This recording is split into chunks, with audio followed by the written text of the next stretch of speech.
Start with the rapid fire round. At what age do you want to retire? 62.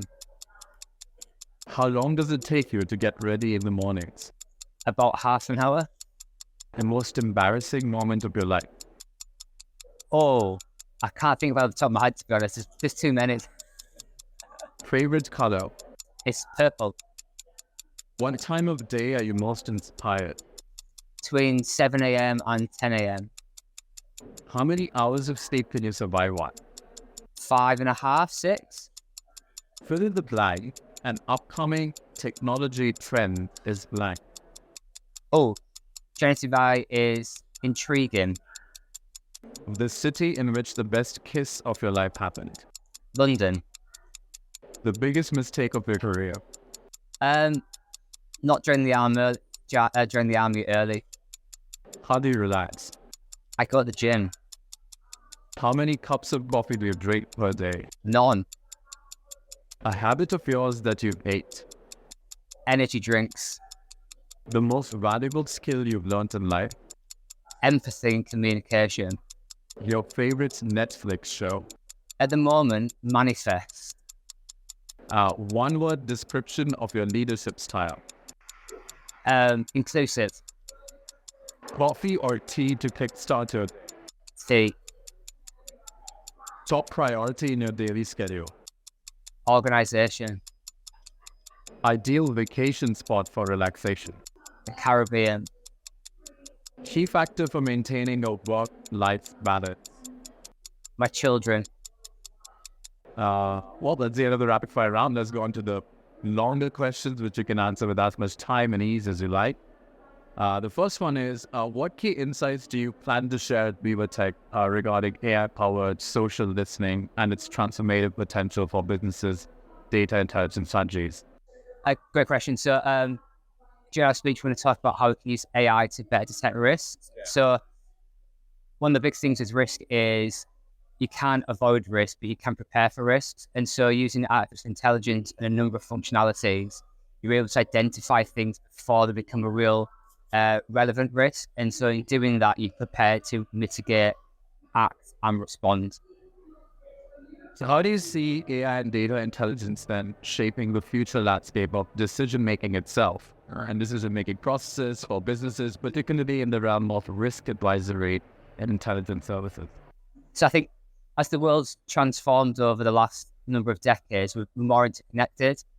Being more interconnected means you need more data points to understand those connectivities and actually the implications of events. So historically, a small business might have a risk that would be one layer deep, whereas now a business is interconnected across the countries that which they operate. So it could be 10, 20, 100 countries, the third-party risks. And so to get that data is one thing, but actually to understand it without technology and AI, you're not able to actually granularly look at that data. And so as we move forward, looking at a risk in particular, that data and that technology that underpins it is imperative to the future. And so how can, once that data is collected, how can AI be used to use that data to effectively detect risks and increase an organization's resilience itself? Absolutely. So, there's a couple of ways to detect. So we use a number of things like natural language processing, named entity recognition, artificial intelligence, to identify risks. That could be in relation to a business, a regulatory change, a geopolitical event. And then once you identify that risk, you then use those technologies again to actually compartmentalize those risks into sub-areas. So thinking about maybe geopolitical, is it a change in government? Is it a change in a cabinet, in a policy? You then go down the next layer.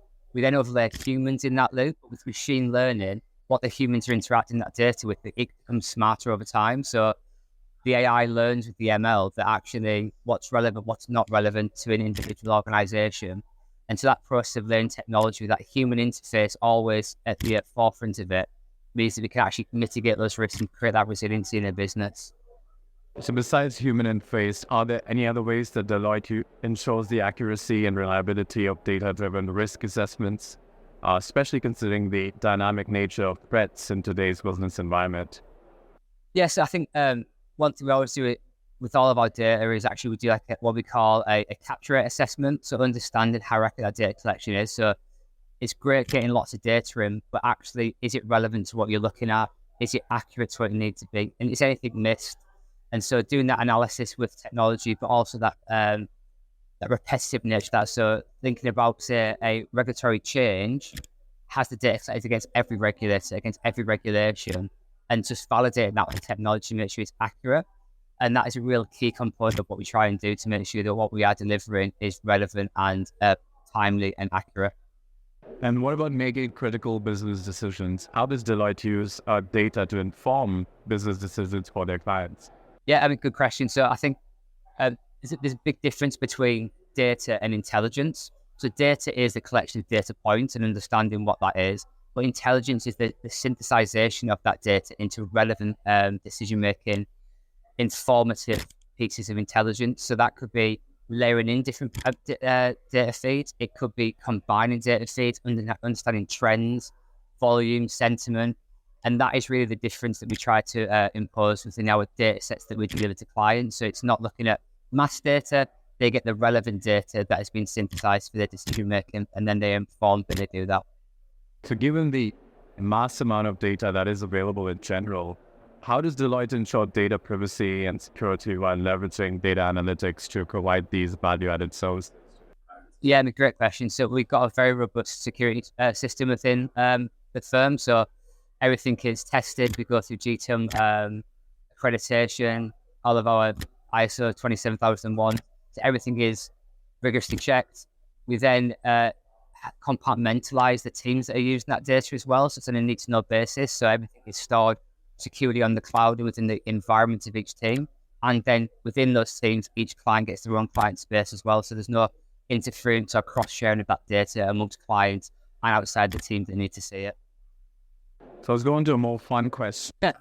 What is your typical day when you wake up look like? Give us an overview of your schedule. You wake up in the morning and then?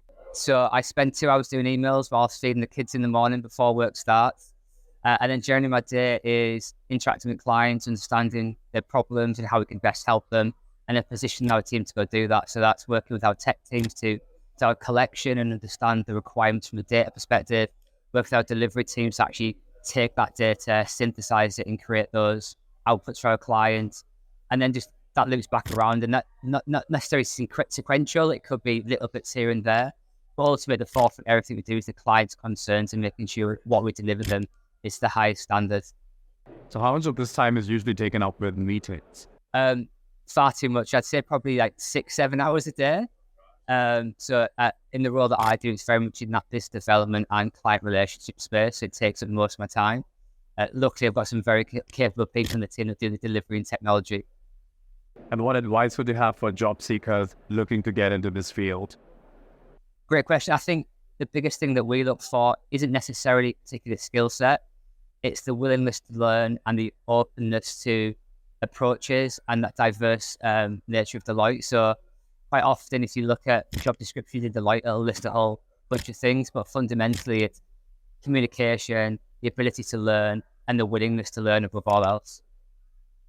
So as the head of Deloitte's Intelligence Services Center, what are some key elements of your marketing strategy to showcase the center's capabilities and attract clients seeking intelligence and risk advisory services?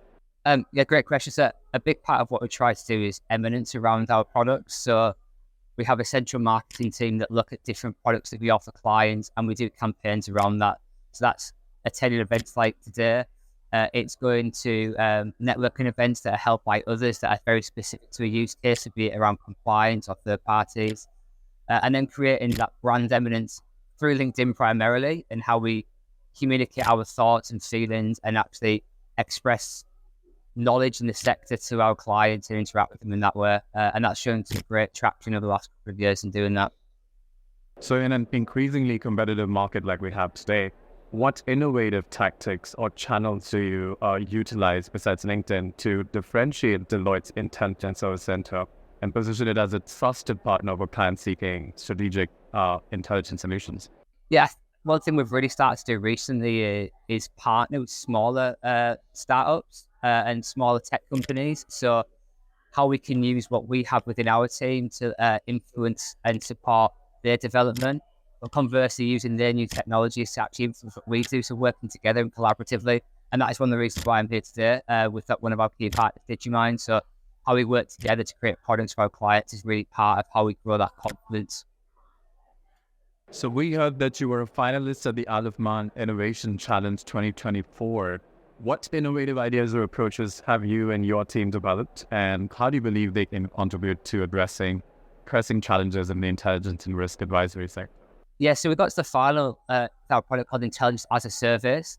That is essentially taking all of our modular services that we've developed over the last 8 years in the team, combine that in a holistic risk platform. So at the enterprise level, you could do multitude of things. You can do third-party risk, regulatory risk, geographical risk, brand and sentiment, and really allowing clients, rather than having a single service from a single provider, we can provide everything in one place. And the real difference in how we've really innovated that is the rollout of generative AI. So a lot of what we summarize with our outputs is done through generative AI. I've already mentioned we use NLP, NER in the background, as well as AI and ML. I guess the value add that Deloitte can bring is the SMA input. So every service that we deliver and modules of that, we give the option to then plug into experts across Deloitte, so our global network. So if you needed a risk expert in a particular area, we can do that. So in general, how do you approach innovation within your role at the company, and what strategies do you use to foster a culture of creativity and experimentation within your team? Really good question. So for innovation, I think I've already mentioned we partner with some smaller businesses and startups. I think that's really key, because Deloitte is great, but most of the best thing is done by innovative new businesses. And so understanding what they're doing and helping them. And then how we then foster that within our team is actually, we have a development team, and their mandate is to make our product better. And that can come with roundtables, interacting with vendors and clients, and really generating ideas. There's no bounds of what they're allowed to do. It's essentially the end goal is to make our product better, and they do that however they see best. And so the development team works under your team, or is it independent and it's allowed to just cross all departments? So it's within our team, yes. So we've got our own development team. They also then reach back into a larger development team within our parent organization. So let's talk a bit about content marketing. Content marketing plays a significant role in establishing thought leadership. How does Deloitte's Intelligence Services Center develop and distribute content to educate and engage target audiences? And what types of content have you found to be the most effective in driving engagement and generating leads? So there's probably 3 areas that we focus on. One is Snapshot posts on LinkedIn talking about a topic of the day and a service that could respond to that. The other is longer forms. We've done some long written white papers in partnership, not just with our team, but broader teams within the business. And the other one is attending events where we are hosting. So speaking to places like Chamber of Commerce, startup events like we did last night, and creating that eminence around a particular topic, not necessarily the whole package of what we do, but taking something, say, like operation resilience or third-party risk, getting experts in the room and talking about the problems, and really getting those thoughts from across the industry and understanding their problems and how we can support them more broadly. So do you have any interesting story about any particular content strategy that comes to mind now? Oh, not necessarily off the top of my head, no, to be honest with you. I think, we've had some great events. Actually, I was telling Ramon earlier, my friend, I was at an event and we had a video that was going to be doing a demo, and it was supposed to go silent, because the actual sound of it was people talking about the demo in itself. And I got on stage in front of about 500 people, and the narration of like, click left, click right, what should we do at this stage was played over the speakers. And so that was slightly embarrassing. I managed to take it off quickly. So let's talk a bit about your career. It has spanned roles in military and government intelligence, risk advisory, and leading Deloitte Intelligence Services Center. How have these diverse experiences shaped your approach to tackling complex challenges and providing strategic guidance to clients? So I think the foundation that's come from the military. So in the military, I was in intelligence, and the first thing about the military is that harnessing of a team spirit and ethics, and that's really traveled through in everything that I've done since then. And within those roles, I had tactical level roles, but my latter half of my career is around strategic. So thinking about things from a bird's eye view. So not just necessarily what is happening, but what may happen, how that impacts those in proximity, what you're looking at. I mean, that's really helped me through my latter stage in my career. And so those founding principles that the military gave me are really core to what we still do now. So how was the pivot from military to this sector? Was it easy? Was it a bit tough? Was it interesting? I mean, it's interesting. I transitioned in between roles to a tech company, which is really helpful. So I had 2 years at a business called Dataminr, really innovative real-time alerting business. And that was probably the biggest step in terms of moving away from the military that helped me set up my time at Deloitte. So you're going to talk about AI-powered social listening. How do you leverage speaking engagements and industry events to position yourself and Deloitte's Intelligence Services Center as thought leaders in the field? Yeah, I mean, again, good question. So I think it's really important. In these events, I've found that having a stand is one thing, but actually being able to speak and talk about what you see as the industry, how the technology and how we can actually support clients is more relevant. You get more understanding, you get more interest and traction.